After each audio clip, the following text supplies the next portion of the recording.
भारत की राजनीतिक व्यवस्था को या सरकार जिस प्रकार बनती और चलती है उसे संसदीय लोकतंत्र कहा जाता है और जहां से लोकतंत्र का संचालन होता है उस जगह को संसद कहते हैं।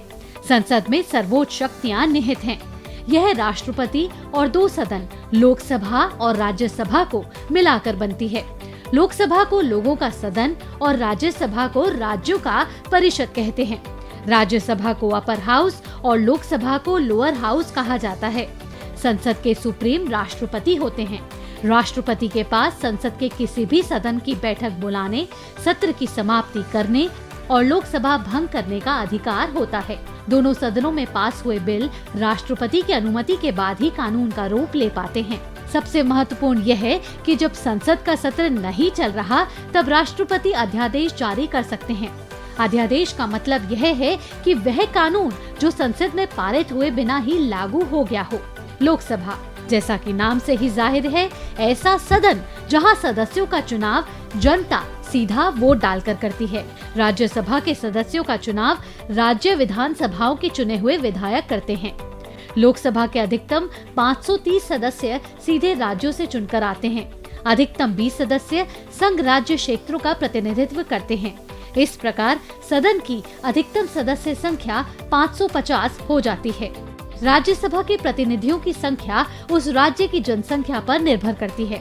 राज्यसभा में 250 तक सदस्य हो सकते हैं। इनमें राष्ट्रपति 12 सदस्यों को मनोनीत करते हैं और बाकी 238 राज्यों और संघ राज्यों क्षेत्रों से चुने जाते हैं। लोकसभा के सदस्यों का कार्यकाल 5 साल का होता है। 5 साल के बाद लोकसभा खुद ही भंग हो जाती है।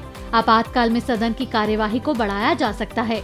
यह एक बार में 1 साल से अधिक नहीं हो सकती। राज्यसभा के प्रत्येक सदस्य का कार्यकाल 6 साल का है।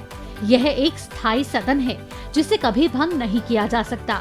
हर 2 साल में 1/3 मेंबर रिटायर हो जाते हैं। लोकसभा के रिप्रेजेंटेटिव लोकसभा अध्यक्ष होते हैं। लोकसभा अध्यक्ष का चुनाव लोकसभा के सदस्य करते हैं। राज्यसभा के रिप्रेजेंटेटिव उपराष्ट्रपति होते हैं, जिन्हें लोकसभा और राज्यसभा के सदस्य चुनते हैं। संसद के दोनों सदनों को छोड़कर सभी मामलों में समान अधिकार मिले हुए हैं। राष्ट्रपति पर महाभियोग चलाने, उपराष्ट्रपति को हटाने, संविधान में संशोधन करने, सुप्रीम कोर्ट, हाई कोर्ट के न्यायाधीशों को हटाने जैसे महत्वपूर्ण मामलों में राज्यसभा को लोकसभा जैसे पावर मिले हुए हैं और ऐसे काम करती है भारतीय संसद।